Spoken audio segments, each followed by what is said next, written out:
Legend भारतीय अदाकार दिलीप कुमार खालिक के हकीकी से जा मिले।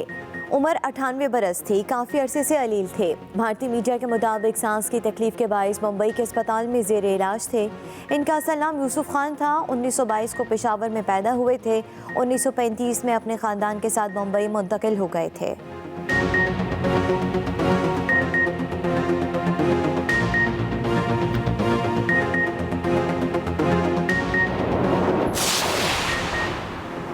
सीपैक के मंसूबे सुस्त हुए, ना चीनी हुकूमत की तवज्जो कम हुई। हम सीपैक पर तयशुदा मनसूबाबंदी और टाइमलाइन के मुताबिक आगे बढ़ रहे हैं। Chairman CPEC authority lieutenant general retired Asim Salim Bajwa की एक्सप्रेस न्यूज़ के मॉर्निंग शो एक्सप्रेसो में गुफ्तगू।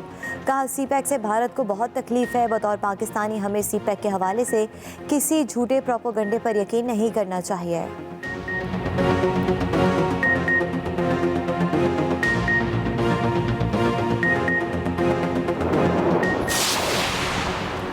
मुल्क भर में कोरोना से मजीद 17 अफराद जान बहाक। 24 घंटों में 1517 नए केसेस रिपोर्ट। NCOC के मुताबिक मुल्क में कोरोना फैलाव की शरह 3.2% रही। कोरोना की चौथी लहर के पेश नज़र तुलखम बॉर्डर बंद।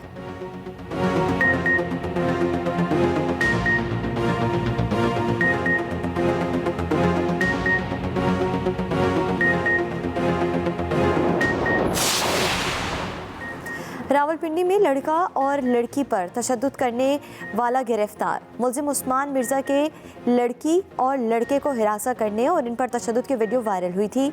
इस्लामाबाद पुलिस ने वाक़ई का इल्म होते ही मुल्जिम को चंद घंटों के अंदर गिरफ्तार कर लिया। मुकदमा दर्ज।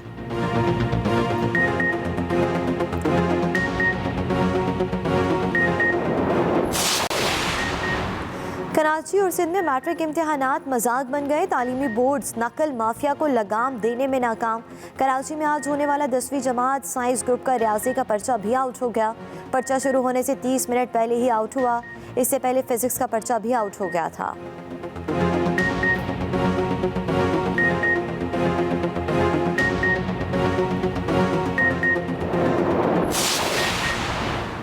साबिक सदर आसिफ अली जरदारी आज अबूरी जमानत के लिए इस्लामाबाद हाईकोर्ट में पेश होंगे।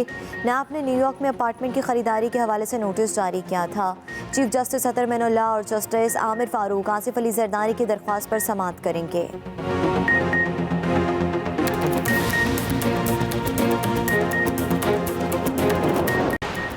पाक इंग्लैंड सीरीज पर से पहले इंग्लिश टीम को कोरोना का झटका। कप्तान आइन मॉर्गन समेत टीम के 7 अरकान का कोरोना टेस्ट मुस्बत आ गया। पूरी टीम को करंतना कर दिया गया। इंग्लैंड क्रिकेट बोर्ड के मुताबिक पाकिस्तान के साथ सीरीज शेड्यूल के मुताबिक होगी। बेन स्टोक्स की क़यादत में नए स्क्वाड का ऐलान। बैक टू एक्सप्रेसो शो के दूसरे हिस्से में आ चुके और अब बारी है हमारे सेगमेंट मेरा पाकिस्तान की, जिसमें हिना न्याजी आज मुगल गैलरी की सैर करवाने वाली है। तो देखते हैं आज का मेरा पाकिस्तान।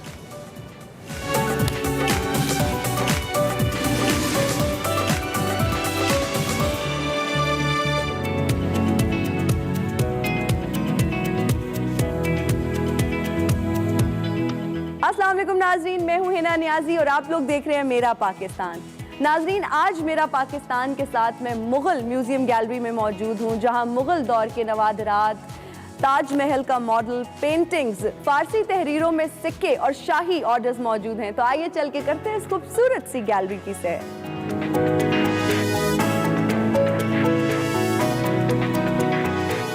और इस वक्त इस सेगमेंट में मुझे लाहौर फोर्ट म्यूजियम्स की क्यूरेटर शाहबानो ने ज्वाइन किया है। Hello, good morning Shahbano. How are you? Good morning, I am fine. अच्छा शाहबानो, मुझे सबसे पहले तो ये बताएं कि ये मुगल म्यूजियम गैलरी बनाई किसने और ये कब बनी? गैलरी तो 1985 में इस्टेब्लिश की थी डिपार्टमेंट ऑफ आर्कियोलॉजी ने, लेकिन ये जो सेक्शन आप देख रहे हैं और इसकी जो आर्किटेक्चर है उसी से आपको अंदाज़ा हो रहा है कि ये पुरानी बिल्डिंग है। तो एक्चुअली ये जहांगीर का स्लीपिंग चैम्बर था जिसको म्यूजियम में कन्वर्ट किया गया था। और अगर आप उस इरा में देखना चाहते हैं कि ये कब बनाया गया था, किस टाइम पीरियड में बनाया गया था, तो अकबर ने कंस्ट्रक्शन स्टार्ट की थी, जो कि जहांगीर का obviously he was father of Jahangir, और लेट 16th सेंचुरी में स्टार्ट हुई थी। 16, 17, 18 में ये कंस्ट्रक्शन कंप्लीट हो गई थी। अच्छा, ओके। सबसे पहले जब मैं इस गैलरी में एंटर हुई तो ये सामने मुझे ताजमहल का मॉडल नज़र आया एंड दिस इज़ ब्यूटीफुल। इसके बारे में थोड़ा सा बताएं, कब बना, किसने बनाया, और ये इतना हसीन है, दिस इज सो प्रिटी। अच्छा, symbol of love obviously enter होते ही लोग पहचान लेते हैं। तो जो ताजमहल है वो तो वाइट मार्बल से बना है और अभी वो इंडिया में मौजूद है, लेकिन ये ताजमहल आइवरी से बना है। हाथी के दांत से बनाया गया जी है? बिल्कुल, ये हाथी के दांत से बनाया गया है। 1924 में ये डिस्प्ले किया गया था विक्टोरिया अल्बर्ट म्यूजियम में, और उसके बाद 1950 में हुकूमत बरतानिया ने as a goodwill gesture इसको एज ए गिफ्ट प्रेजेंट किया था गवर्नमेंट ऑफ पाकिस्तान को। तब से ये हमारे पास है, और 1985 में जब गैलरी इस्टेब्लिश की गई है तो इसको यहाँ डिस्प्ले किया गया। अच्छा, क्या ये बिल्कुल अपनी जगह पे कंपोज्ड है? ये बहुत कॉन्क्रीट है, मतलब अगर इसको हिलाया जाए तो टूटेगा या गिरेगा तो नहीं? नहीं, बना तो बहुत अच्छा हुआ है, लेकिन जाहिर सी बात है कि लेकिन डेलिकेट फीचर्स है तो ये गिर जाएगा। नहीं, ये हमारा परमानेंट डिस्प्ले है, तो अभी हम इसको यहाँ छेड़ेंगे नहीं। इसकी सफाई के लिए भी बहुत ख्याल किया जाता है। हमारी कोशिश यही होती है कि कपड़ा वगैरह जो है झाड़न जैसे, उससे तो इसको बिल्कुल भी हम डस्टिंग नहीं करते। हम जो है वो सॉफ्ट सेबल ब्रशेस जो हैं उनका इस्तेमाल करते हैं, क्योंकि आपने लाइफ जो है आर्टिफैक्ट की उसको प्रोलॉन्ग करना होता है। अभी तक इसकी शाइन जो है वो बहुत ज़्यादा लग रहा है कि अभी अभी बना के किसी ने यहाँ रखा है। With the passage of time चीज़ों में कुछ डिके का प्रोसेस तो स्टार्ट हो जाता है और कलर्स डल होना शुरू हो जाते हैं, but we try our best to preserve for the next generation. तो उसमें डिफरेंट ट्रीटमेंट्स हैं जो कि हम करते रहते हैं, और इस सिलसिले में हमारी जो केमिकल लेबॉर्ट्री है वो ग्रेट हेल्प जो है वो कह सकते हैं। अच्छा, वहाँ पर वो बहुत ही टेक्निकल और वो ट्रिकी काम होगा ना? जी बिल्कुल, लेकिन ये इस तरह की चीज़ है कि इसके लिए फिर वो यहाँ पे आके काम करेंगे, ये ऑब्जेक्ट वहाँ नहीं जाएगा।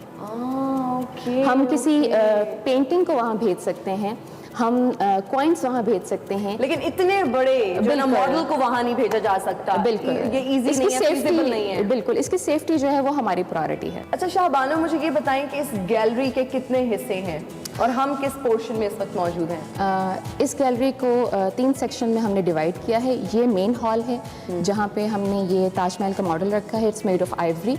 और इसके अलावा इर्द गिर्द जो हमने अपनी वर्टिकल स्पेस है उसको कवर किया है मुगल मिनिएचर पेंटिंग से। ओह अच्छा, मिनिएचर्स। अच्छा, यहाँ पे जो हमने पेंटिंग्स डिस्प्ले की हैं, अनफॉर्चुनेटली आर्टिस्ट जो हैं वो नॉन नहीं है। अच्छा। और उसमें फिर जो आपको डिफरेंट सीन्स हैं, जैसे लेयर टाइम है, हंटिंग सीन आपको नज़र आएगा। कुछ लोग जो हैं, कुछ ऐसी पर्सनालिटीज़ हैं जो कि पता चल जाता है कि उस दौर में ये कहाँ पे किस ओहदे पे फाइज थे, क्योंकि हमें उनकी डिटेल मिलती है। अच्छा शाहबानो, अब हमें आप इस गैलरी के किस हिस्से में लेके जा रही हैं? अच्छा, जिस सेक्शन में मैं आपको लेके जा रही हूँ वहाँ पे आपको डिफरेंट कैलीग्राफी के स्टाइल्स नज़र आएंगे, और उसके साथ आपको मुख्तलिफ मैन्युस्क्रिप्ट्स और बुक्स नजर आएंगे। ओह ज़बरदस्त, मतलब काफ़ी लिटरेरी कंटेंट हमें वहाँ से मिलने वाला है। जी बिल्कुल। अच्छा, ये क्या है शाहबानो? जैसा कि मैंने बताया था कि यहाँ पे हमने डिफरेंट जो अरबी और पर्शियन की कैलीग्राफी है वो डिस्प्ले की है।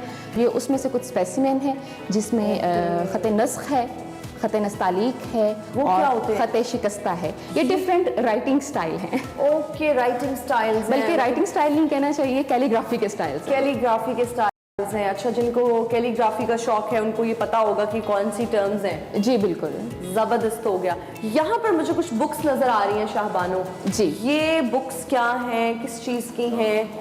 अच्छा, ये डिफरेंट टॉपिक्स हैं। कुछ आपको रिलीजियस बुक्स भी मिलेंगी, आपको पोइट्री भी मिलेगी, आपको कुछ लैला मजनू जैसी जो है वो लव स्टोरी भी मिलेगी। अच्छा। लेकिन इन सब का ख़ास जो इसमें एक एलिमेंट है वो ये है कि ये सब हैंड रिटन है।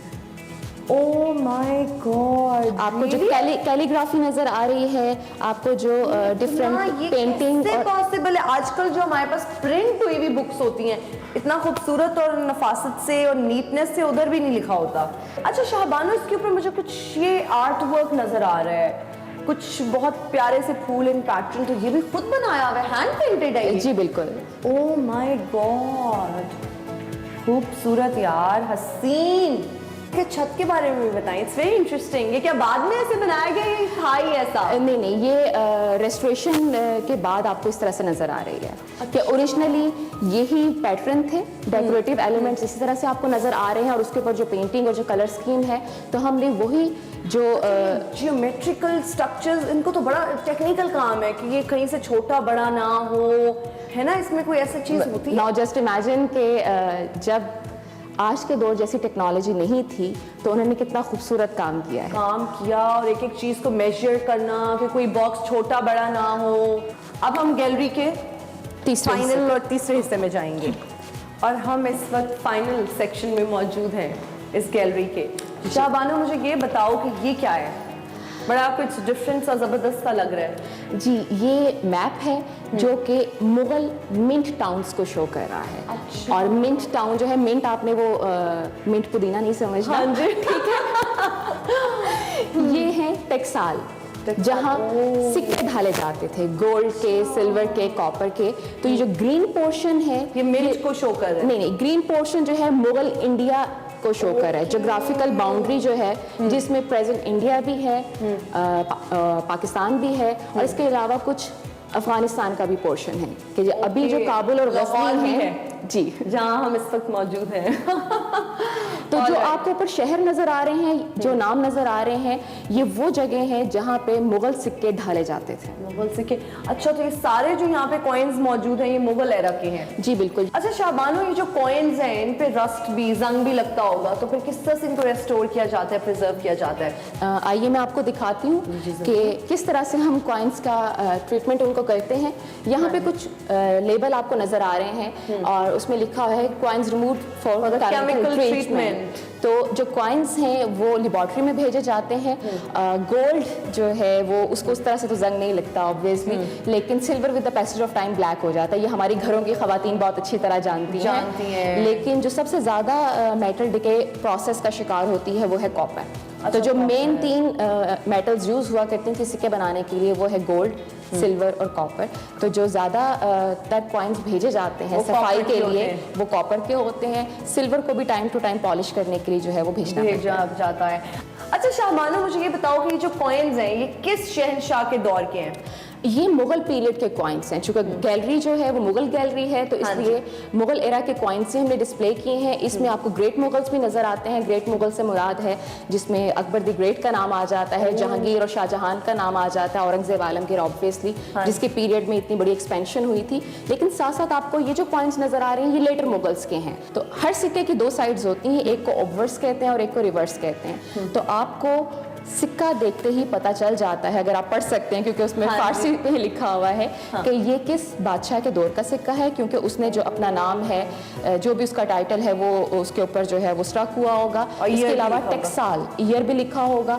समटाइम्स हिजरी इरा जो है वही आपको मिलता है। और उसके साथ साथ आपको टेक्साल मिलती है। व्हाट इज टेक्साल? टेक्साल मिंट, जहाँ पे सिक्के बनाए जा रहे थे। तो आपको देख के पता चल जाएगा कि ज़र्ब काबुल, यानी कि ये सिक्का जो है वो काबुल में बना था, ज़र्ब लाहौर। अच्छा शाहबानो, उस दौर के मुगलिया सिक्के तो मौजूद है, क्या उनके शाही फरमान भी मौजूद है? जी बिल्कुल। यहाँ पे हम लोगों ने कुछ जो रॉयल ऑर्डर्स हैं, शाही फरमान वो भी डिस्प्ले किए हैं। ओके।